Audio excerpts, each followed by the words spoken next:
Good morning बच्चों। आज हम एक नया चैप्टर मानव उत्सर्जन तंत्र कक्षा 12 जीव विज्ञान से स्टार्ट करेंगे। तो सबसे पहले हमें जानना आवश्यक है कि उत्सर्जन तंत्र क्या होता है, कि उत्सर्जन से आप क्या समझते हैं। उत्सर्जन से तात्पर्य बेटा होता है जो आपके शरीर से नाइट्रोजनी अपशिष्ट पदार्थों को बाहर निकालना। कई बच्चे ये सोचते हैं या कई व्यक्ति ये सोचते हैं कि मल त्याग भी तो उत्सर्जन ही होना चाहिए, बट मल त्याग में और उत्सर्जन में दोनों में बहुत अंतर है। मल त्याग एक प्रक्रिया है जिसके माध्यम से अनडाइजेस्ट अपचित जो आपका भोजन है उसको मल द्वार के माध्यम से बाहर निकाला जाता है। उसमें किसी प्रकार के विशिष्ट अंगों की आवश्यकता नहीं होती है, उपापचय से उसका कोई संबंध नहीं होता है। वो तो केवल और केवल आहार नाल में जो आपका अपचित भोजन है उस अपचित भोजन को मल द्वार के माध्यम से बाहर निकालना मल त्याग कहलाता है, और वो उत्सर्जन नहीं है। उत्सर्जन में मुख्यतः जो हम पढ़ते हैं वो पढ़ते हैं नाइट्रोजनी अपशिष्ट पदार्थों का उत्सर्जन। ठीक है, कई बार जैसे CO2 वगैरह का अपशिष्ट पदार्थ है उसको बाहर निकालना भी उत्सर्जन है, तो फेफड़ों के माध्यम से होता है। लेकिन यहाँ जो उत्सर्जन में हम जीव विज्ञान में जो पढ़ रहे हैं वो मुख्यतः किसके लिए है, नाइट्रोजनी पदार्थों से। नाइट्रोजनी पदार्थ यानी जो नाइट्रोजनी अपशिष्ट पदार्थ हैं जिनका निर्माण होता है प्रोटीनों के विअमीनीकरण से। ओके, तो सबसे पहले हम बात कर रहे थे परिचय की। तो उत्सर्जन एक वह प्रक्रिया है जिसके माध्यम से जीव अपने शरीर से नाइट्रोजनी अपशिष्ट पदार्थों को बाहर निकालते हैं। ठीक है ना, तो नाइट्रोजनी अपशिष्ट पदार्थों को शरीर से बाहर निकालना उत्सर्जन कहलाता है, जिसमें भाग लेने वाले जो अंग है वो उत्सर्जी अंग कहलाते हैं। यहाँ केवल हम मानव की बात कर रहे हैं, तो मानव में जो मुख्य उत्सर्जी अंग है वो होती किडनी, वृक्क। एक जोड़ी वृक्क मानव में पाए जाते हैं जो उत्सर्जन का कार्य करते हैं। इसलिए जो मानव के अंदर पाए जाने वाले मेटानेफ्रिक वृक्क है, ठीक है ना, मानव में कौन से वृक्क पाए जाते हैं, मेटानेफ्रिक वृक्क। तो उन मेटानेफ्रिक वृक्कों के माध्यम से आपके अंदर उत्सर्जन की प्रक्रिया संपन्न होती है। Is this clear? तो मानव में उत्सर्जन तंत्र का परिचय हम बात करें, उत्सर्जन तंत्र की परिभाषा की हम बात करें तो उत्सर्जन से तात्पर्य है नाइट्रोजनी अपशिष्ट पदार्थों को शरीर से बाहर निकालना उत्सर्जन कहलाता है। ओके, अब हम बात करते हैं कौन कौन से नाइट्रोजनी अपशिष्ट पदार्थ जो है उनका शरीर से उत्सर्जन होता है या बाहर निकाले जाते हैं। नंबर 2 जो पॉइंट है आपका, तो यहाँ जो हम बात कर रहे हैं नंबर 2 की, तो नाइट्रोजनी जो अपशिष्ट पदार्थ है, कौन, नाइट्रोजनी अपशिष्ट पदार्थ 3 प्रकार के होते हैं बेटा। कितने प्रकार के होते हैं? 3 प्रकार के। और इन तीनों के आधार पर जंतु भी 3 प्रकार के होते हैं उत्सर्जन जिनका वो करते हैं। जिस अपशिष्ट पदार्थ का उत्सर्जन करते हैं उसी के आधार पर जंतुओं को भी 3 भागों में बांटा गया है। तो सबसे पहला जो नाइट्रोजनी अपशिष्ट पदार्थ है वो है अमोनिया। प्रोटीनों के विअमीनीकरण से जो सबसे हानिकारक घटक बनता है वो होता है अमोनिया। ठीक है, ये बहुत ज़्यादा हानिकारक है, विषैला है, अतः इसको तुरंत शरीर से बाहर निकालने की आवश्यकता होती है। और चूंकि ये जल में बहुत ज़्यादा घुलनशील है अतः इसके उत्सर्जन के लिए हमें अधिक मात्रा में जल चाहिए। तो जो जंतु अमोनिया का उत्सर्जन करते हैं, जो जंतु अमोनिया का उत्सर्जन करते हैं वो कहलाते हैं अमोनोटेलिक।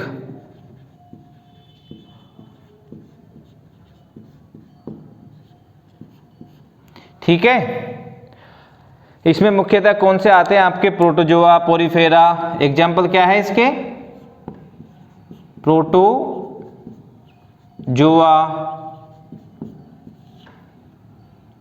पोरीफेरा, एनेलिडा,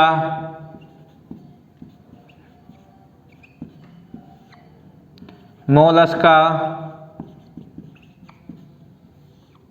और जलीय आर्थ्रोपोड आदि।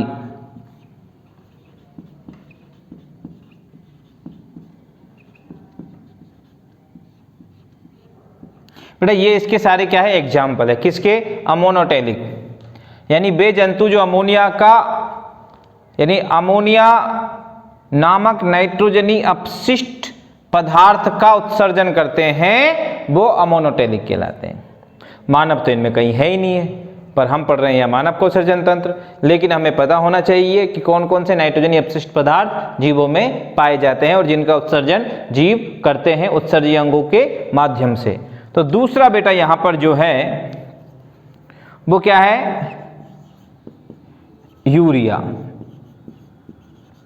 देखिए यूरिया है, कई जंतु जिनमें अत्यधिक जल उपस्थित नहीं है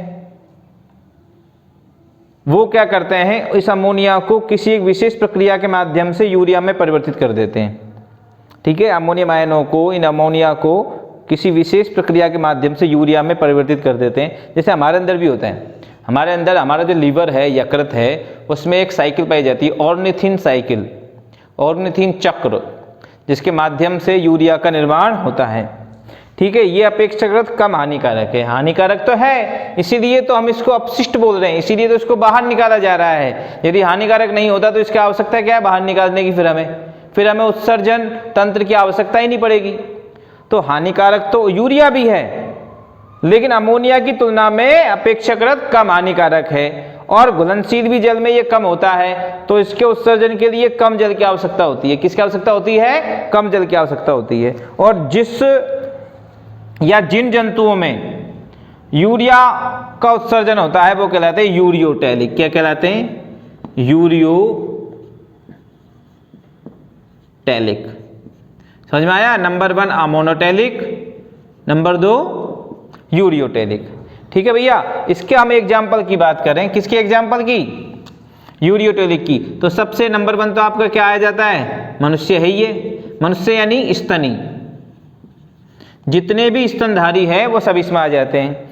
इसके अलावा अधिकांश जो जंतु होते हैं वो यूरिया का ही उत्सर्जन करते हैं। अधिकांश जंतु यूरिया का ही उत्सर्जन करते हैं। अधिकांश स्थलीय जंतु जो है वो किसका उत्सर्जन करते हैं, यूरिया का उत्सर्जन करते हैं। ओके, और मनुष्य भी किसका उत्सर्जन करता है, यूरिया का उत्सर्जन करता है। यूरिया अमोनिया की तुलना में कम विषैला है, कम हानिकारक है, और यूरिया जल में अपेक्षाकृत कम घुलनशील है। अतः यूरिया को उत्सर्जित करने के लिए कम जल की आवश्यकता पड़ेगी। लेकिन अमोनिया जो है जल में बहुत ज़्यादा घुलनशील है, अमोनिया बहुत ज़्यादा विषैला है, अमोनिया को तुरंत ही बाहर निकालना पड़ेगा, इसलिए जल भी बहुत ज़्यादा आवश्यक होता है, जल भी बहुत ज़्यादा चाहिए होता है यहाँ पर।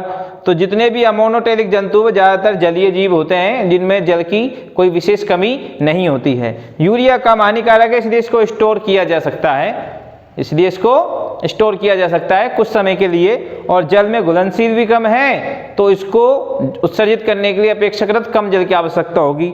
तीसरा जो बेटा यहाँ पर यूरिया, अमोनिया के बाद यूरिया, यूरिया के बाद जो तीसरा जो है आपका नाइट्रोजनी अपशिष्ट पदार्थ है वो आपका होता है, यहां लिख देते हैं हम, यूरिक अम्ल। क्या होता है बेटा, यूरिक अम्ल। ये यूं समझिए अपेक्षाकृत यूरिया से भी तुलना में क्या है, कम विषैला है, कम हानिकारक है। यानी ये एक सीरीज में भी जमे हुए हैं, सबसे ज्यादा हानिकारक अमोनिया, उससे कम यूरिया, और सबसे कम हानिकारक यूरिक अम्ल। सबसे ज्यादा जल में घुलनशील अमोनिया, उससे कम यूरिया, और सबसे कम घुलनशील यूरिक अम्ल। तुरंत शरीर से बाहर निकाल दिया जाता है अमोनिया को, कुछ समय के लिए संग्रहित रखा जा सकता है यूरिया को, और अपेक्षाकृत ज्यादा संग्रहित रखा जा सकता है शरीर में यूरिक अम्ल को। तो यूरिक अम्ल चूंकि जल में बहुत कम घुलनशील है तो इसलिए इसको हम स्टोर कर सकते हैं, और इसके उत्सर्जन के लिए अपेक्षाकृत जल भी बहुत कम हमें आवश्यक होता है। ठीक है, तो जितने भी मरुस्थलीय जंतु होते हैं, नंबर 1 तो ये यूरिक अम्ल जिनके माध्यम से उत्सर्जित होता है वो जंतु कहलाते हैं यूरिकोटैलिक। यूरियो तो यूरिया, और यूरिकोटैलिक,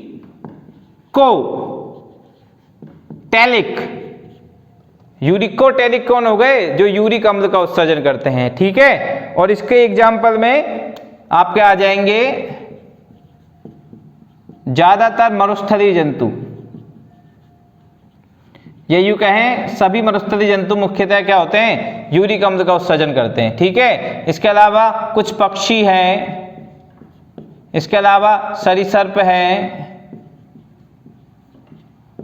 ठीक है ना, पक्षियों में क्या है, यूरिक अम्ल का उत्सर्जन होता है। सरीसृपों में क्या है, यूरिक अम्ल का उत्सर्जन होता है। मरुस्थलीय जंतुओं में क्या है, यूरिक अम्ल का उत्सर्जन होता है। और ammonotelic, protozoa, Porifera, Annelida, Mollusca, जलीय आर्थ्रोपोड्स, ओके, यूरियोटेलिक, स्तनी और अधिकांश स्तनी जंतु। तो नाइट्रोजनीय अपशिष्ट पदार्थ जो हैं वो 3 प्रकार के होते हैं और इनके आधार पर जंतुओं को 3 प्रकारों में बांटा गया है। नंबर 1 अमोनोटेलिक, जो अमोनिया का उत्सर्जन करते हैं और इसके एग्जाम्पल आपको दिखाई दे रहे हैं, प्रोटोजोआ, पोरीफेरा, एनेलिडा, मोलस्का, जलीय आर्थ्रोपोड। नंबर 2 यूरियोटेलिक, जो यूरिया का उत्सर्जन करते हैं, इसमें अधिकांश आपके स्थलीय जंतु हो जाएंगे, उपास्थल अस्थिल मछलियां हो जाएगी, स्तनी हो जाएंगे, लिख सकते हैं हम। अधिकांश स्थलीय जितने भी जंतु है, कौन से स्थलीय जंतु, उपास्थल,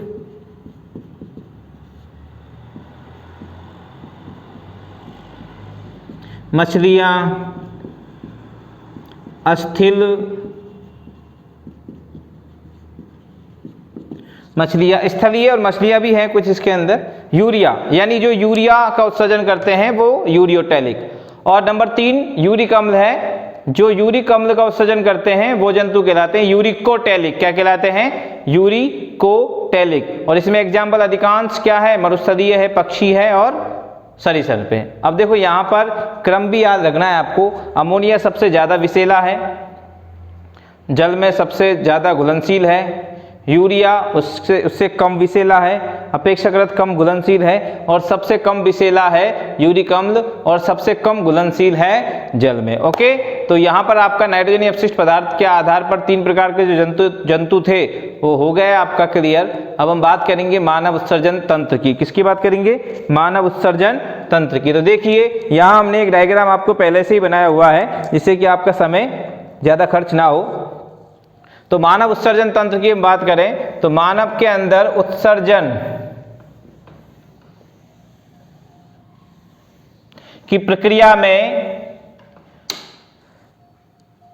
बहुत सारे अंग मुख्यतया आपके जो बोर्ड पे लिखे हुए हैं आवश्यक होते हैं और ये सभी अंग मिलकर एक तंत्र का निर्माण करते हैं जो उत्सर्जन की प्रक्रिया को संपन्न करता है। और उत्सर्जन की प्रक्रिया को संपन्न करने वाले इस तंत्र को ही हम मानव उत्सर्जन तंत्र कहते हैं। यहाँ मुख्य उत्सर्जी जो अंग है वो आपके वृक्क कहलाते हैं। क्या कहलाते हैं बेटा? वृक्क कहलाते हैं। मानव में एक जोड़ी, ये जो दोनों आपको दिखाई दे रहे हैं ये वृक्क दिखाई दे रहे हैं, ठीक है बेटा। इस वृक्क में जो बाहर का भाग दिखाई दे रहा है आपको, ये जो बाहर का भाग दिखाई दे रहा है इसे हम बोलते हैं कॉर्टेक्स, वल्कुट, ठीक है बेटा। और जो भीतर का भाग दिखाई दे रहा है उसे हम बोलते हैं मेड्यूला, मध्यांश। क्या बोलते हैं? मध्यांश। मानव में एक जोड़ी मेटानेफ्रिक वृक्क पाए जाते हैं। कितने जोड़ी? एक जोड़ी मेटानेफ्रिक वृक्क पाए जाते हैं। ध्यान से सुनना, मानव में एक जोड़ी मेटानेफ्रिक वृक्क पाए जाते हैं। दाहिना वृक्क बाएं वृक्क से थोड़ा आगे की ओर स्थित होता है। दोनों वृक्क कशेरुक दंड के दोनों तरफ पृष्ठ भाग में उपस्थित होते हैं और पेरिटोनियम झिल्लीनुमा वलन की सहायता से पृष्ठ जो आपका भाग है उसकी भित्ति से जुड़े हुए रहते हैं। ठीक से सुनिए, मानव में एक जोड़ी मेटानेफ्रिक वृक्क पाए जाते हैं। दाहिना वृक्क बाएं वृक्क से थोड़ा आगे स्थित होता है। ओके, दोनों वृक्क कशेरुक दंड के दोनों ओर पृष्ठ भाग में स्थित होते हैं। ओके, दोनों वृक्क पेरिटोनियम, कौन सा? पेरिटोनियम, पेरिटोनियम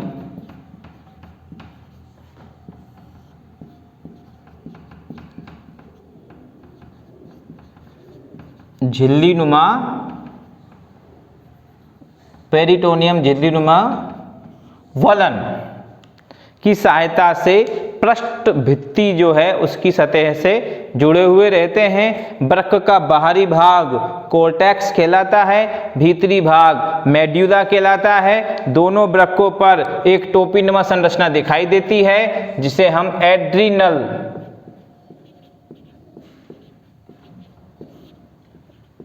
ग्रंथि कहते हैं। अधिवृक्क ग्रंथि, जो दोनों टोपी आपको नुमा संरचना दिखाई दे रही है। ओके, वृक्क का जो आपका हम देखें तो दोनों वृक्क 10 से 11 सेंटीमीटर लंबे होते हैं, 5 से 6 सेंटीमीटर चौड़े होते हैं और 2.5 से 3 सेंटीमीटर मोटे होते हैं। ठीक है भैया, ठीक से सुनिएगा।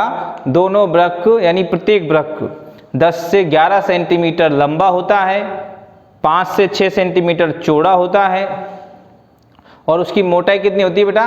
2.5 से 3 सेंटीमीटर उसकी मोटाई होती है।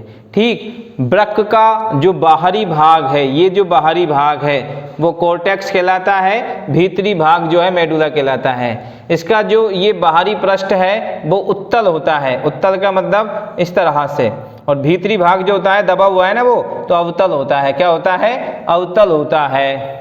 इसके जो अवतल भाग है इसमें एक गड्ढा सा हमें दिखाई दे रहा है, इस गड्ढे को बोलते हैं वृक्क नाभि या हाइलम।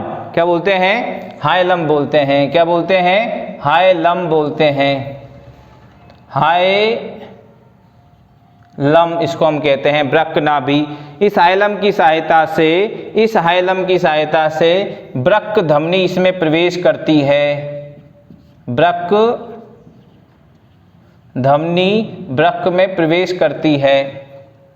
ये क्या है? ये महाधमनी है। महाधमनी डिवाइड होती है और अंगों में पहुंचकर वो धमनी का निर्माण करती है और जिस अंग में वो पहुंचती है उसी का आधार पर उसका नाम रख दिया जाता है। तो वृक्क में जो धमनी गई उसे वृक्क धमनी बोल दिया, यकृत में जो गई उसे यकृत धमनी बोल दिया। तो वृक्क में जा रही है ना, इसलिए इसको वृक्क धमनी बोला हमने। ओके, इस तरह से हम दोनों ही वृक्कों में देख पा रहे हैं, एक एक वृक्क धमनी दोनों वृक्कों में प्रवेश कर जाती है। किसकी सहायता से? किसमें से होकर? हाइलम से होकर। और आपको अंदर प्रवेश करने की बात कर रहे हैं अभी हम, तो एक तो वृक्क धमनी जाती है और एक तंत्रिका जाती है। क्या जाती है? तंत्रिका जाती है। बाहर निकलने की हम बात करें यदि, तो बाहर क्या क्या निकलता है? तो बाहर एक तो निकल रही है आपकी ये जो दिख रही है ना आपको, ये इसे बोलते हैं हम वृक्क शिरा। शिरा बाहर निकलती है, धमनी अंदर जाती है और शिरा बाहर निकलकर किस में पहुंच जाती है? वृक्क महाशिरा में। किस में? महाशिरा में आ जाती है। इसके अलावा दोनों वृक्कों से एक एक मूत्रवाहिनी, ये जो निकल रही है ना आपकी, इसको हम बोलते हैं मूत्रवाहिनी। क्या बोलते हैं? मूत्रवाहिनी आती है। ओके, और जो खुलती है एक शंकुनुमा कॉनिकल शेप, जो ऊपर का भाग चौड़ा होता है, नीचे का भाग सकरा होता है, इसमें खुलती है। इसको बोलते हैं बेटा मूत्राशय। ठीक, और अंतिम जो सकरा भाग है उससे जो निकलने वाला भाग है उसे हम बोलते हैं मूत्र मार्ग। क्या बोलते हैं? मूत्र मार्ग। तो इस प्रकार से हम देखें तो हमारे उत्सर्जन तंत्र में वृक्क उपस्थित होते हैं, मूत्रवाहिनियां हैं, मूत्राशय है और मूत्रमार्ग है। देखिए, वृक्क के बारे में जानकारी जो थी वो हमने बता दी है आपको। एक बार फिर से हम आपको सुनाएं, आप ध्यान से सुनिएगा। मानव में एक जोड़ी मेटानेफ्रिक वृक्क पाए जाते हैं जो कशेरुक दंड के दोनों ओर पृष्ठ गुहा में स्थित होते हैं। ये जो पृष्ठ भाग है ना आपका, इसमें स्थित होते हैं। ओके, दोनों वृक्क पेरिटोनियम झिल्लीनुमा वलन की सहायता से, कौन से झिल्लीनुमा वलन? पेरिटोनियम झिल्लीनुमा वलन की सहायता से पृष्ठ भित्ति से संलग्न रहते हैं, जुड़े रहते हैं। वृक्क का बाहरी भाग वृक्कीय कॉर्टेक्स कहलाता है, भीतरी भाग वृक्क मेडुला कहलाता है। दोनों वृक्कों पर एक टोपीनुमा संरचना पाई जाती है जिसे एड्रिनल ग्रंथि कहते हैं। ओके, दाहिना वृक्क बाहिने वृक्क से थोड़ा आगे स्थित होता है। वृक्क का बाहर की तरफ का भाग उत्तल होता है, भीतर की तरफ का भाग अवतल होता है, भीतरी भाग में एक गड्ढा पाया जाता है जिसको बोलते हैं वृक्क नाभि या हाइलम। इसमें से तंत्रिका और वृक्क धमनी प्रवेश करती है और मूत्र वाहिनी और वृक्क शिरा बाहर निकलती है। ओके, इसका मेजरमेंट देखें तो 10 से 11 सेंटीमीटर जो है इसकी लंबाई होती है, 5 से 6 सेंटीमीटर इसकी चौड़ाई होती है, 2.5 से 3 सेंटीमीटर जो है इसकी मोटाई होती है। मीजोडर्म से उत्पन्न होता है ये, ध्यान रखना। हृदय हमने पढ़ा था, हृदय भी मीजोडर्म से उत्पन्न होता है और वृक्क भी मीजोडर्म से उत्पन्न होता है। वृक्क की जो बाहरी झिल्ली है उसको बोलते हैं पेरिटोनियम झिल्ली है। ओके, वृक्क का जो कलर होता है वो गहरे लाल रंग का होता है। ओके, और ये सेम के बीच के, सेम जो फली होती है उसके बीच के समान हमको दिखाई देते हैं, दिख भी हमें रहा है लगभग उसी तरह का होता है। ठीक है, दोनों वृक्कों से हम मूत्रवाहिनी पर आ जाते हैं। दोनों वृक्कों से एक एक मूत्रवाहिनी निकलती है। मूत्रवाहिनी की जो भित्ति होती है वो मोटी होती है और उस भित्ति में संकुचन की वजह से क्रमानुकुंचन तरंगें उत्पन्न होती है और इन क्रमानुकुंचन तरंगों की सहायता से मूत्र जो है इजीली मूत्राशय की ओर परिवहित होता है। ओके, मूत्र निर्माण की प्रक्रिया कहाँ संपन्न होती है? वृक्क में संपन्न होती है। वृक्क आपका एक तरह से फिल्ट्रेशन का कार्य करता है, छानने का कार्य करता है, रुधिर को फिल्टर करता है। यूरिया युक्त रुधिर वृक्क में प्रवेश करता है वृक्क धमनी की सहायता से।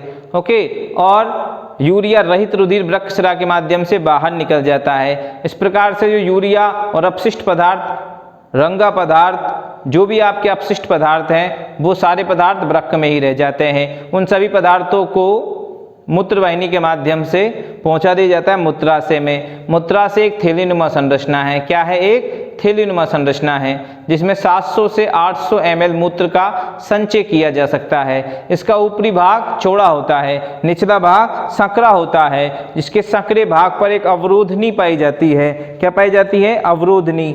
यहाँ पर एक अवरोधनी पाई जाती है जिसको बोलते हैं स्फिंक्टर। स्फिंक्टर का मतलब अवरोधनी, जो क्या करती है? कसकर इसको बंद रखती है।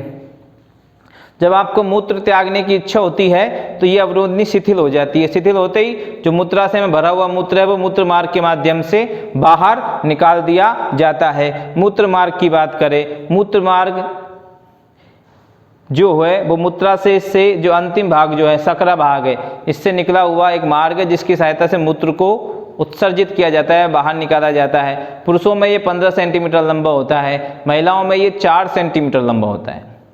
पुरुषों में यह 15 सेंटीमीटर लंबा होता है, महिलाओं में ये 4 सेंटीमीटर लंबा होता है। पुरुषों में मूत्र मार्ग को 3 भागों में बांटा गया है। प्रोस्टेट मार्ग, प्रोस्टेट मार्ग, प्रोस्टेट क्या है? आपकी एक ग्रंथि है, नरजनन ग्रंथि है, सहायक नरजनन ग्रंथि। तो उसमें से जो भाग गुजरता है उसे बोलते हैं हम प्रोस्टेट मार्ग।